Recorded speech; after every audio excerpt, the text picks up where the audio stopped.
Okay so friends, welcome back दोस्तों, आप लोग का अपने चैनल अपने क्लासरूम में। आज हमें स्टार्ट करना है हमारा प्रैक्टिकल प्रॉब्लम्स। देखो कैसा होता है, इनके आंसर्स आपको दिए हुए, जो ये क्वेश्चंस यहाँ पे ऊपर आपको दिए हुए एक्सरसाइज के, ये तो इसके तो आंसर आपको दिए, बट प्रैक्टिकल प्रॉब्लम के आंसर्स या एक्सप्लेनेशन अवेलेबल नहीं होते हैं। सो यहाँ पे गड़बड़ी ज्यादा होती है। सो इसलिए मैं ट्राई करने वाला हूँ कि आपको सारे के सारे प्रैक्टिकल प्रॉब्लम सॉल्व करवा के एक्सप्लेन करवा के दूं। मैंने स्टार्टिंग में भी कहा था आपको कि ये जर्नलिस्ट बहुत ज्यादा इंपॉर्टेंट है, point of view your education या point of view your career, क्योंकि ये चीजें आपको हर साल हर जगह देखने मिलेगी जब तक आप अकाउंट फील्ड में हो। चलो समझते, फिलहाल 11th पॉइंट में पढ़ते पहले। Generalized the following transaction in the books of Anand general merchants. Clearly word दिया है, जर्नलाइज द ट्रांजेक्शन मतलब है कि जर्नल एंट्री पास करो in the books of Anand general merchant. मतलब आपको ना भी as a Anand general merchant बन के सॉल्व करना है। मतलब ये बिजनेस के ये ट्रांजेक्शन हुए हैं, सो उनके ट्रांजेक्शन को जर्नल में कन्वर्ट करना है, ऐसा कुछ क्वेश्चन है। 2019 और अप्रैल यहाँ पे लिखा हुआ है और उसी के अंदर ये सारे डेट है। मतलब ये पूरा ट्रांजेक्शन आपका सेम मंथ सेम ईयर का है। 2019 अप्रैल का, ये तो बार बार हमें ईयर और मंथ लिखना नहीं पड़ेगा, बताऊंगा कैसे। अलग अलग ट्रांजेक्शन आपको यहाँ पे टोटल 30 तक दिया हुआ है। अब बोलेगा सर ये लोग गिनती बोल क्या एक के बाद सीधे पांच? नहीं रे बाबा, हो सकता है 2 तारीख 3 तारीख 4 तारीख कोई ट्रांजेक्शन ना हुआ हो, 1 तारीख को हुआ सीधे 5 तारीख को हो, तो कुछ ऐसा इसका मतलब बनता है। ये डेट से आपके और कुछ नहीं है। सो ये हमें सॉल्व करना है, इसके लिए मुझे चाहिए पहले तो फॉर्मेट। ये बुक अपना यहाँ पे, किधर गया? वेट वेट, मैं टेक्स्ट बुक भाग गया। हाँ, ये ओके। तो सबसे पहले हम बनाएंगे ऐसा फॉर्मेट, सबसे हेडिंग में होगा इन द बुक्स ऑफ, जो भी है, जैसे कि इसमें आनंद जर्नल मर्चेंट है। फिर आएगा जर्नल एंट्रीज, क्वेश्चन नंबर डालना भूलना नहीं कभी भी, क्योंकि कभी भी ध्यान रखना क्वेश्चन नंबर नहीं है तो मतलब मार्क्स 0 मिलेगा। ये होता है हमारा जर्नल का फॉर्मेट। सबसे पहला column date, second column particulars, third column LF, लिख के छोड़ दो, इसमें कुछ लिखना होता नहीं जल्दी। फिर डेबिट अमाउंट रुपीज क्रेडिट, सिर्फ डेबिट क्रेडिट नहीं लिखना है या सिर्फ अमाउंट अमाउंट नहीं लिखना है, आपको debit amount rupees credit amount rupees दोनों साथ लिखना है। और एक लाइन में कचरे ऐसा मत बनाओ या 2 लाइन लो, एकदम क्लीन करो, क्लीन प्रॉपर ढंग से सॉल्व करना है। अच्छा, अब हम जो वर्किंग नोट्स कर रहे थे, वर्किंग नोट को ट्रैक करेंगे, ओरली समझे और डायरेक्ट एंट्री पास करें, तो थोड़ा कम टाइम लगेगा और इजी वे से कन्वर्ट बनता है। ठीक है, चलो। सबसे पहले मैंने क्या कि सबका कॉमन ये ईयर और मंथ, तो मैं क्या करूंगा ऊपर जो है डाल दूंगा यहीं पे कि 2019 और अप्रैल मंथ का ही सारे ट्रांजेक्शन है। फर्स्ट थिंग ये। अब इसके अंदर देखो, सबसे पहले तारीख को क्या बोला है, mister Anand started business with cash ₹60,000। बोल रहा है जो मिस्टर आनंद है, इसने बिजनेस का शुरुआत किया 60,000 से। थिंक अबाउट इट कि जब बिजनेसमैन जब बिजनेस का स्टार्ट करता है और पैसा अपने बिजनेस में लगाता है, उसको क्या बोलते हैं? क्या बोलते हैं सर? अगर बिजनेसमैन ने स्टार्ट किया, पैसा लगाया, मतलब उसको हम कैपिटल बोलते हैं। क्या बोलते हैं? कैपिटल बोलते हैं। तो इसमें मुझे पहले तो 2 अकाउंट चाहिए यार। एक तो समझ गया सर कैपिटल है, और दूसरा बताओ बिजनेस में ये क्या इन्वेस्ट कर रहा है? सर ये कैश इन्वेस्ट कर रहा है। तो सेकंड अकाउंट क्या आ गया? कैश अकाउंट आ गया। तो यहाँ पे 2 अकाउंट मिल गया, एक कैपिटल अकाउंट और एक कैश अकाउंट। अब जरा सोचो यार कि कैपिटल कौन सा रूल फॉलो करता है, तो मैं आपको बताया हुआ है कैपिटल लोन ड्राइंग आपका पर्सनल फॉलो करता है। कैश कौन सा फॉलो करता है? सर रियल फॉलो करता है। थोड़ा सा स्पीड में आएंगे, ये तो आपको पता है ऑलरेडी। अब ना कभी भी ना थोड़ा सा ना कैश को पकड़ने का सॉल्व करना थोड़ा सा इजी पड़ता है। रियल क्या बोलते हैं? Debit what comes in, credit what goes out. क्या? Debit what comes in, credit what goes out. अब जब आपने बिजनेस स्टार्ट किया, थिंक एज अ बिजनेस, हमारे जैसे पैसा आया, पैसा पैसा पैसा आएगा, ठीक है। अब जब पैसा आया, मतलब debit what comes in, debit what comes इन, आया तो डेबिट करो। और हमारा जो है सर कैश आ ही रहा है, इसलिए इसको मैं डेबिट करूंगा। और जब एक डेबिट हो गया तो सेकंड डेफिनेटली क्या होने वाला है? क्रेडिट होने वाला। सबसे सिंपल तरीका। सर क्या आ रहा है? पैसा आ रहा है। क्यों आ रहा है? एज अ कैपिटल आ रहा है। तो जो आ रहा है उसको डेबिट किया, जो आ रहा है उसको डेबिट किया। कैपिटल ओनर गिव करता है, देता है, और गिवर हमेशा क्रेडिट होता है। तो जो आ रहा है उसको डेबिट किया और जो दे रहा है उसको क्रेडिट कर दिया। तो एंट्री क्या बना अपना? डेबिट में क्या आने वाला है? कैश। उसको लिखने का तरीका क्या है देखो अभी। ये कब का एंट्री है? फर्स्ट का। तो यहाँ पे आएगा फर्स्ट, पैसा आ रहा है तो कैश को डेबिट करूंगा, तो यहाँ पे आ गया आपका कैश अकाउंट क्या हो गया, डेबिट हो गया। कोई कोई यहाँ लाइन ड्रॉ करता है, लाइन ड्रॉ करो तो भी चलेगा, नहीं करो तो भी चलेगा, कोई कंपल्सरी नहीं है, बट ड्रॉ करो प्रेजेंटेशन होता और कुछ फर्क नहीं है। Okay, but practically line draw नहीं किया जाता है। ओके, अब हो गया कैश अकाउंट, उसके बाद क्या, टू कैपिटल। अब बहुत लोग ऐसा करेंगे, टू कैपिटल अकाउंट, तो ऐसा नहीं लिखना है। मैंने आपको पहले ही बताया था स्टार्टिंग में, जो आप टू वाला पार्ट लिखते हो, क्रेडिट वाला पार्ट, ये थोड़ा सा इसके थर्ड वाले स्पेलिंग के बाद से स्टार्ट होना चाहिए, अल्फाबेट से स्टार्ट होना चाहिए। अच्छा, अब यार समझो यार, बॉस बहुत इंपॉर्टेंट है सर, जो डेबिट था उसके सामने टू नहीं आया, इसके लिए हमने क्या लिखा, कैश अकाउंट डेबिट, और इसके सामने सीआर नहीं लिखा हमने, क्रेडिट नहीं लिखा, जो हमने टू लिखा उसका मतलब ही क्या हो गया, ये क्रेडिट हो गया। ओके, तो cash account debit to capital, कितना अमाउंट था सर, अमाउंट है 60,000, तो ये आ जाएगा आपका 60,000 डेबिट में भी, और इधर कुछ नहीं, इधर आएगा 60,000। ऐसा मैंने क्यों किया, इसके पीछे भी रीजन है। देखो कैश हमारा डेबिट में है, और तो इसलिए डेबिट बैलेंस में हमने डेबिट में लिख दिया। टू कैपिटल मतलब ये क्रेडिट में है, इसलिए क्रेडिट बैलेंस में हमने इसके सामने इसका अमाउंट लिख दिया, सिंपल एंड स्वीट। अब इसका नरेशन लिखना कंपल्सरी, अगर क्वेश्चन ने बोल के दिया कि नरेशन इग्नोर करो या नरेशन मत लिखो, तब नरेशन मत लिखना, अदरवाइज नरेशन लिखना कंपल्सरी है। उसका नरेशन क्या आएगा, बहुत ही सिंपल तरीका, और आपका मनपसंद चीज क्या पता है, कॉपी पेस्ट। अगर आपको नरेशन बनाना, सेंटेंस बनाना आ रहा है, फ्रेम करना आ रहा है, बहुत अच्छी बात है, नहीं आ रहा तो सबसे अच्छा तरीका पता है, इसको ही कॉपी कर दो, अमाउंट को छोड़ दो और इसको एज इट इज कॉपी कर दो। सो फिलहाल मैं लिख रहा हूं यहाँ पे कि बिजनेस, अगर आपको नहीं आया तो पूरा क्वेश्चन कॉपी कर देने का, जो सेंटेंस रहेगा, बिजनेस स्टार्टेड विथ कैश। ठीक है, बिजनेस स्टार्टेड विथ कैश। और अगर हो पाया तो सारे आंसर्स होने के बाद मैं एक पीडीएफ बना करके इसका आंसर का भी पीडीएफ को शेयर कर दूंगा ऐप के अंदर। ठीक है, तो ये हमने एक एंट्री पास कर ली। अब मैं बात करूंगा सेकंड, जो है 5 तारीख को, हमने 5 तारीख को पूछे थे, ये भी वर्किंग नोट में लिखते चलना। ठीक है, मैं यहाँ पे रफ करूंगा, तो वीडियो पॉज करके इसको लिखते चलना, स्क्रीनशॉट मत दो, फायदा नहीं। अपना परचेज गुड्स फॉर कैश ₹30,000, हमने सामान खरीदा कितने का, 30,000 का। जस्ट थिंक थिंक थिंक, आप दुकान में गए, आपने खरीदा, तो आपके पास गुड्स आ रहा है, एक तरह का एक्सपेंडिचर हो रहा है, और हमारे जेब से पैसा जा रहा है। समझो, हमें पहले दो अकाउंट की जरूरत है, मुझे बताओ दो अकाउंट अब क्या आएगा इस फिफ्थ वाले में। तो सर एक जो आएगा परचेस अकाउंट बन जाएगा, परचेस खरीदना। दूसरा सर पैसा जा रहा है, इसलिए क्या बनेगा, कैश अकाउंट।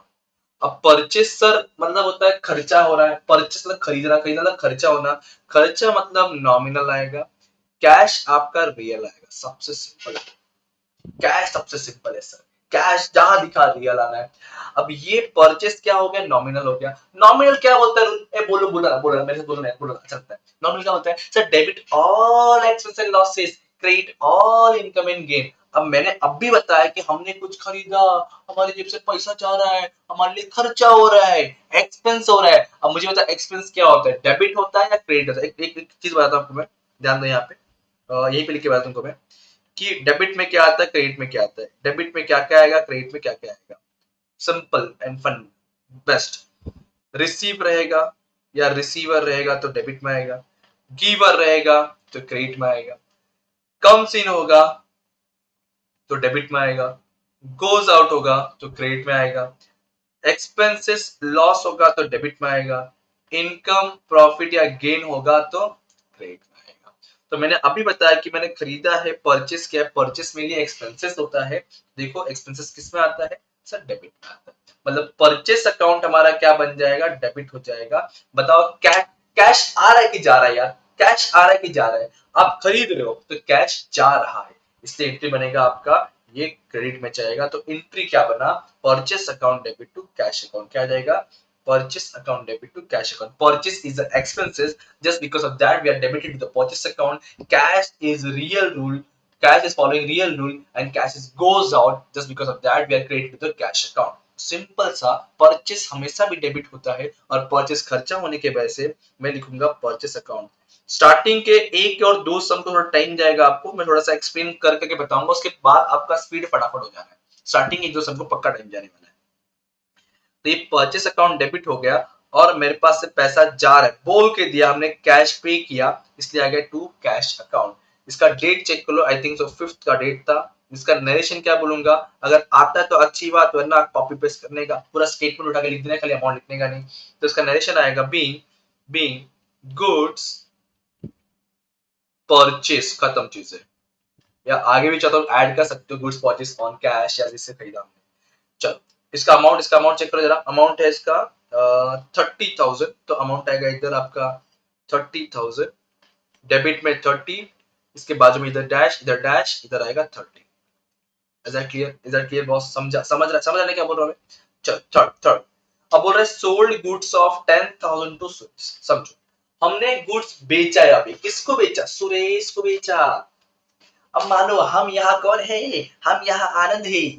सामने कौन है? सुरेश है। हम आनंद है, हमने सुरेश को बेचा। हमने सुरेश को बेचा। क्या बोलते उसको? उसको बोलते सेल्स। क्या बोलते? सेल्स। सेल्स हो रहा है, मतलब पैसा आएगा, इनकम होगा। क्या होगा? इनकम होगा। सेल्स इनकम होगा, और इनकम हमेशा डेबिट में आता है, क्रेडिट में आता है। हम किसको बेच रहे हैं? सामने कौन है? अब जिसको भी बेचा, हमने बेचा। अब किसको बेचा? सुरेश को बेचा। अब क्वेश्चन ये अराइज हो रहा है, सर कहीं बोला नहीं है कि कैश मिल रहा है, कहीं बोला नहीं है कि कैश मिल रहा है, तो बताओ सर हम इसको क्या करें? हम इसको कैश अकाउंट कैश में ट्रीट करें या इसको हम उधारी में ट्रीट करें? तो एक आपको पांडा रूल बता रहा हूं मैं। पांडा रूल मतलब क्या? जस्ट मैं अपने हिसाब से, जो मैं अपने तरीके से पढ़ाता हूँ, मैं अपने इसको रूल बोल देता हूँ, कुछ नहीं। देखो ये बोलना क्या चाह रहा है, जब स्टेटमेंट में, कोई भी स्टेटमेंट में अगर आपको सेल या परचेस या कोई भी चीज किसी नाम के साथ दिया हो और सेंटेंस में कहीं पे कैश बैंक ना बोला हो, तो समझ लो इट्स अ क्रेडिट ट्रांजेक्शन। सुनो, कैसे पहचानना है कि वो कैश ट्रांजेक्शन है क्रेडिट ट्रांजेक्शन? अब पहचानना ही क्यों है? अगर कैश ट्रांजेक्शन होगा तो सर कैश लिखना पड़ता है, क्रेडिट ट्रांजेक्शन रहा तो सामने वाले पार्टी का नाम लिखना पड़ता है। क्या बोला? कैश ट्रांजेक्शन रहा तो कैश लिखना पड़ेगा, क्रेडिट ट्रांजेक्शन रहा तो सामने वाले पार्टी का नाम लिखना पड़ता है। तो यहाँ पे कैसे पहचान, अब ये क्यों पहचानना हो गया, अब कैसे पहचानने का? अगर किसी भी स्टेटमेंट में परचेस या सेल्स के साथ में नाम दिया हुआ है और स्टेटमेंट में कहीं कैश एंड बैंक के बारे में कुछ नहीं बोला है, तो हम क्या ट्रीट करेंगे? It's a credit transaction. अब देखो ना, इस क्वेश्चन में सोल्ड है, नाम भी है, कहीं पे कैश बैंक के बारे में कुछ नहीं बोला, that means we are treating as a credit transaction. Okay, अब एंट्री पास करेंगे। मैंने खरीदा, सॉरी बेचा है, मैंने किसको बेचा है? सुरेश को बेचा है। पैसा नहीं आया, अगर पैसा आता तो पैसा डेबिट व्हाट काम से बोल के कैश को डेबिट करता। तो अभी फिलहाल जो एंट्री बनेगा, पहले मैं एंट्री तुमको समझाता हूं। मैं एंट्री जो बनेगा वो बनेगा सुरेश, नाम जब तो स्टार्ट में एंडिंग में एस लगाना आपको, account debit to sales account. ऐसा मैंने एंट्री क्यों लिखा? मैं सेल्स कर रहा हूं, सेल्स मेरे लिए इनकम है और इनकम ऑलवेज क्रिएट होता है, इसलिए सेल्स को क्रिएट किया। अगर यही मुझे पैसा मिल गया होता तो सुरेश की जगह पे क्या लिखते? हम कैश लिखते थे, बट पैसा मिला नहीं है तो कैश ना करके किससे आने वाला है? सुरेश से आने वाला है, तो नाम लिखा सुरेश। इसके पीछे एक और रीजन है।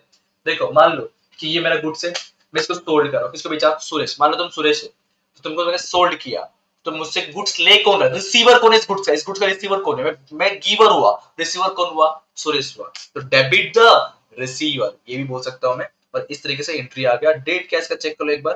तो डेट है अपना 7 तारीख, तो यहाँ पे आएगा 7। अमाउंट चेक कर लो, अमाउंट कितना दिया? तो अमाउंट है 10,000, तो यहाँ पे आपका आ जाएगा 10,000। नरेशन कोई बता सकता है सर? या तो स्टेटमेंट बना लो, अदरवाइज कॉपी पेस्ट कर लो। तो हम नरेशन लिख देते हैं यहाँ पे, being goods sold on credit. ये वर्ड लिखने से समझ जाता है कि ये जो एंट्री हमने पास किया, हमने गुड्स बेचने का एंट्री पास किया, वो भी उधारी वाला।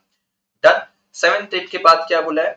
10th को परचेस किया, परचेस तो किया बट फर्नीचर। एक चीज और समझ लो यार, जब कभी आप परचेस वर्ड देखोगे तो पहले क्लेरिफाई करो कि वो गुड्स से ही क्या है। मतलब अगर हमने कोई असेट्स खरीदा, सुनो, अगर हमने कोई भी असेट्स खरीदा, इस फर्स्ट समय बहुत कुछ दिया, बहुत कुछ। अगर हमने कोई असेट्स खरीदा तो वहां पे परचेस वर्ड यूज नहीं कर सकते, सोल्ड वर्ड यूज नहीं कर सकते। मैं क्या बोल रहा हूं, अगर मैं कोई असेट खरीद रहा हूं या असेट बेच रहा हूं, तो उस असेट्स को खरीदने और बेचने के लिए हम परचेस और सेल्स वर्ड यूज नहीं कर सकते जर्नल एंट्री के अंदर। क्यों? तो क्यों? तो सर जो परचेस और सेल्स वर्ड होता है वो खाली गुड्स के लिए यूज होता है, गुड्स के लिए। तो अब क्या यूज करूंगा? सर जो एसेट बेच रहा हूं या जो एसेट खरीद रहा हूं, उस एसेट का नाम आएगा। समझाता हूँ फिर से मैंने बोला कि मैंने फर्नीचर खरीदा, किससे खरीदा? और मिस्टर गोविंद से बोल के दिया कि उधारी में है। तो फर्स्ट थिंग, जैसे ऑन क्रेडिट वालों में पड़ गया ना यार, एक तो चीज क्लियर होगी, सामने वाले पार्टी का नाम आएगा। पैसा उस एंट्री में नहीं आएगा, उसमें क्या आएगा? सामने वाले पार्टी का नाम आएगा। तो इस ट्रांजेक्शन के हिसाब से सामने वाली पार्टी कौन है? सर मिस्टर गोविंद है। तो एक अकाउंट अपना बनने वाला मिस्टर गोविंद। अब मैं कर क्या रहा हूं? तो मैं बोलूंगा सर परचेस करो, नहीं, परचेस नाम नहीं आएगा। क्या नाम आएगा? फर्नीचर। क्यों? क्योंकि एक एसेट से अगर मैं कोई गुड्स खरीदता तो परचेस वर्ड यूज कर सकता था।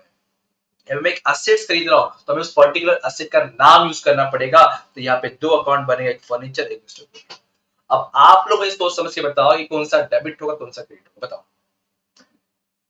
सर दुकान गया, शॉप में बैठा, अरे मस्त फर्नीचर है, ये फर्नीचर खरीद लिया। मतलब हमारे पास क्या आ रहा है? क्या आ रहा है? फर्नीचर है। अच्छा, कम सीन हो रहा है? Yes no? फर्नीचर हमारा रियल फॉलो करता है ना, फर्नीचर रियल फॉलो करता है एसेट से। तो debit what? Comes in. Credit what? Goes out. Furniture comes in हुआ, फर्नीचर आया, फर्नीचर आया, फर्नीचर आया। और जो आता है उसको डेबिट करते, जो आता है उसको डेबिट करते। और फर्नीचर आ रहा है इसलिए मैं फर्नीचर क्या करूंगा? डेबिट करूंगा। फर्स्ट थिंग तो ये हो गया। फर्स्ट थिंग मेरे पास ये डेबिट व्हाट कम्स इन का रूल अप्लाई करके मैंने इसको डेबिट कर दिया। अच्छा, क्या पैसा जा रहा है क्या फिलहाल? नो सर, फिलहाल तो पैसा नहीं जा रहा, उधारी में खरीदा है। तो हमें फर्नीचर दे कौन रहा है? फर्नीचर गिव कौन कर रहा है? तो सर फर्नीचर गिव कर रहा है गोविंद।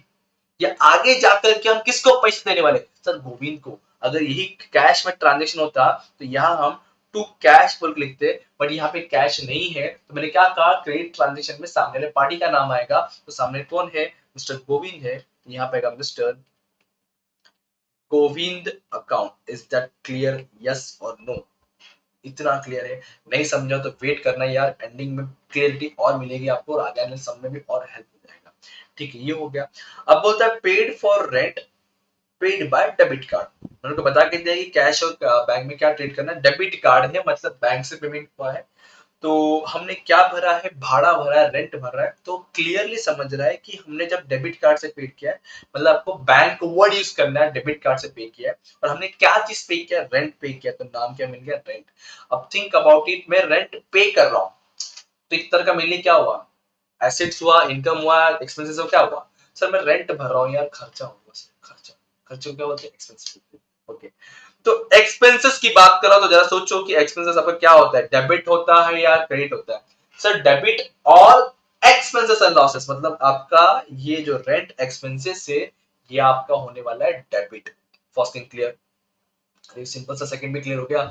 अगर ये डेबिट हुआ तो सेकंड जो डेबिट कार्ड के ऑप्शन बैंक वर्ड यूज करते हैं वो भी क्या होगा? क्रेडिट होगा। तो एंट्री आपका सिंपल सा बने। अच्छा, इसका नरेशन लिखा नहीं आपने ना? बीइंग, पहले लिख लो। मैं इंटरव्यू जो बोला मैंने क्या? Rent account debit to debit card से पे कर रहा है इसलिए वर्ड क्या आएगा? Bank account. डेबिट कार्ड मतलब बैंक अकाउंट से कट होगा। और इनका डेट वगैरह चेक कर लो तो डेट था पहले वाले का 10, इसका था 15, इसका है 10th, इसका है 15। इसका नरेशन बनेगा being furniture purchase on credit. Done? इतना क्लियर है? अब मैं ये क्या कर रहा हूं? मैं भाड़ा भर रहा हूं, रेंट पे कर रहा हूं। तो ये इसका नरेशन लिख सकते हैं हम लोग, बीइंग रेंट पेड। डन? ये हम लोग 15 तक पहुंच गए। 15 के बाद हमने उर्मिला से खरीदा। क्या चीज खरीदा है? गुड्स खरीदा, मतलब परचेस वर्ड यूज कर सकते। वो भी क्लियरली बोल के दिया ऑन क्रेडिट है, उधारी है। सामान लिया, पैसा अभी तक नहीं दिया, किसको देने वाला हूं? उर्मिला को। परचेस हुआ है, परचेस हुआ है। Purchase is the expenses and expense always क्या होता है? डेबिट होता है। तो इसमें आपको एक वर्ड परचेस मिला, एक उर्मिला। उर्मिला क्यों पकड़ा मैंने? क्योंकि सिंपल सा सर, जब कभी क्रेडिट ट्रांजेक्शन होगा सामने वाले पार्टी का नाम आएगा। हम कौन है? हम है सर यहाँ पे आनंद। सामने वाला पार्टी कौन है इस ट्रांजेक्शन में? उर्मिला। तो मैं परचेस कर रहा हूं, परचेस एक्सपेंसेस हुआ, इसलिए मैं सबसे पहले तो परचेस अकाउंट को डेबिट करूंगा। ओके, मैं अगर पैसा दे दिया होता तो आपका कैश एंड बैंक क्रेडिट हो जाता, बट मैंने कैश दिया नहीं है, बाकी है। किसको देना बाकी है? उर्मिला को। तो यहाँ पर आएगा टू उर्मिला अकाउंट नाम के सामने एस वर्ड आपको ऐड करना है। इसके ऊपर का अरे तीन तीन अमाउंट लिखे नहीं, अमाउंट लिख ले। फर्नीचर अमाउंट कितना दिया था आपको? तो फर्नीचर अमाउंट था अपना 30,000, 3,000 और 70, 30, 3, 70 है। ये 30,000 है आपका। रेंट पे किया 3,000 रुपए, और जो हमने परचेस किया है उर्मिला से वो है 70,000। ओके, एक बार क्रॉस वेरीफाई कर लेते हैं। 3370। अब बोल रहा है paid for transfer ₹1,000 to united transfer. First thing समझो यार, ये है क्या? ये साफ साफ समझ रहा है ट्रांसपोर्ट का खर्चा भर रहे। और जब कभी हम ट्रांसपोर्ट का खर्चा भरेंगे तो अपने लिए क्या हो गया? खर्चा हो गया। Yes sir. अब खर्चा मतलब एक्सपेंसेस। अब बताओ एक्सपेंस क्या होता है? Debit credit? डेफिनेटली डेबिट होता है सर। तो डेबिट में क्या आएगा वो समझो पहले। तो डेबिट में सर ट्रांसपोर्ट एक्सपेंसेस आएगा। मैं ट्रांसपोर्ट के लिए खर्चे कर रहा हूँ तो एंट्री का नाम क्या आएगा? Transport expense. किसको पे कर? अरे मुझे क्या फर्क पड़ी है, मुझे क्या फर्क पड़ी है, मैंने पे किया, काम खत्म। तू कौन मैं कौन, क्या तू कौन मैं कौन? सर कैसे समझा कि आपने तो कहा था कि कोई ट्रांजेक्शन में नाम रहेगा तो वो क्रेडिट होगा। तो आप अभी कैसे बोल रहे हो? अरे भाई आगे तो पढ़, इधर तो पढ़। पेड बोल के दिया, पेड कर दिया, मतलब ये हमने पे कर दिया, कैश गया है, खर्चा किया है। Debit what comes in, credit what goes out. तो इस ट्रांजेक्शन के हिसाब से भी हमारे पास से पैसा जा रहा है, तो डेफिनेटली कैश क्रेडिट होगा। ट्रांसपोर्ट खर्चा है इसलिए ट्रांसपोर्ट को डेबिट करेंगे। तो नेक्स्ट एंट्री, और 5 मिनट खत्म, जो 5 मिनट खत्म हो जाएगा आपका, 5 से 10 मिनट। तो ये था 15 के बाद जो था वो था आपका 21st।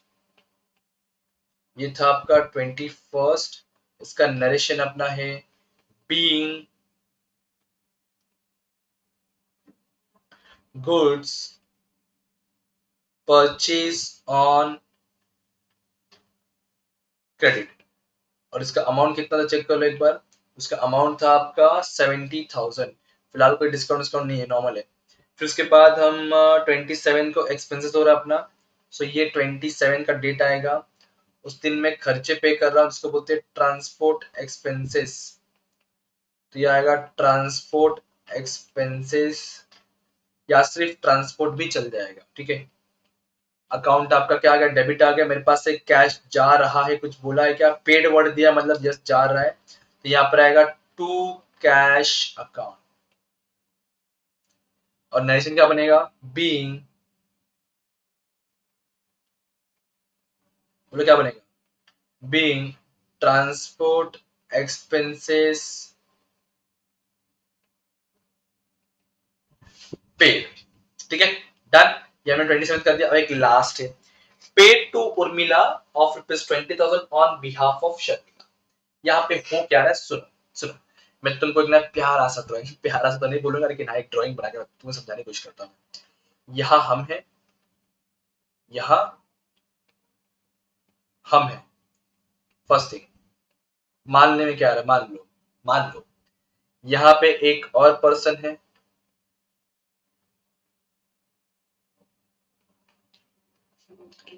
और यहाँ पर एक और पर्सन है। ओके, हम यहाँ है मतलब हम मान लो हम आनंद है। ओके, हम कौन है?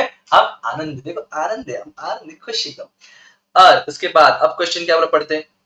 यहाँ बोला है कि हम पेड टू उर्मिला, हम उर्मिला को पे कर रहे हैं। मान लो ये उर्मिला है, हम इसको पेड कर रहे हैं। अब आगे क्या बोला? ऑन बिहाफ ऑफ शर्मिला, मतलब शर्मिला के तरफ से पे करे। इसका मतलब ये हुआ कि शर्मिला से लाया और उर्मिला को दिया। क्या बोल रहा हूं मैं? शर्मिला से लाया और उर्मिला को दिया। ओके, ये कुछ कॉन्सेप्ट बन रहा है।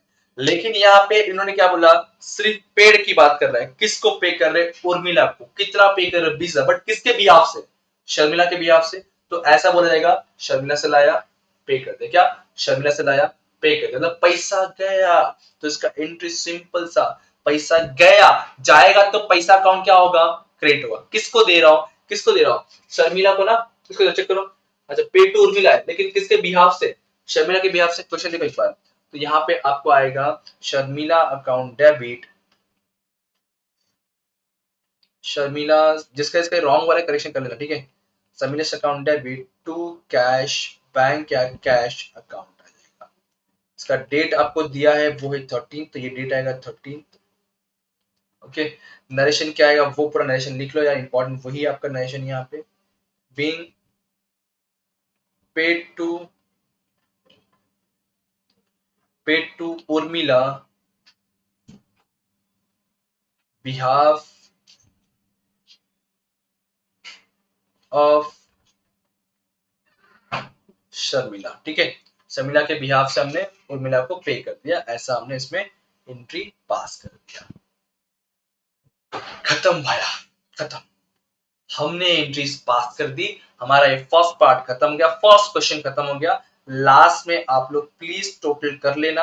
टोटल में क्या करना है आपको, डेबिट का प्लस सारे, क्रेडिट का प्लस सारे, लेकिन सब तो अमाउंट लिखा ही नहीं तो लिख लेते हैं यार। ट्रांसपोर्ट का अमाउंट 1000 रुपए, इसका 20,000 रुपए, ये आपका है 1000 रुपए, ये हमारा 20,000 रुपए। आपको करना क्या होगा, डेबिट का सारा प्लस, क्रेडिट का सारा प्लस, मतलब ये अमाउंट पूरा साथ में, ये अमाउंट पूरा साथ में।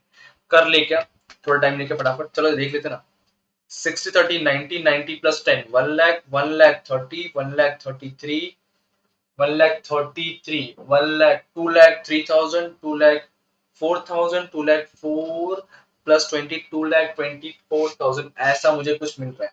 सो ये 2 लाख 24 और आपका क्रेडिट भी 2 लाख 24 ही होना चाहिए।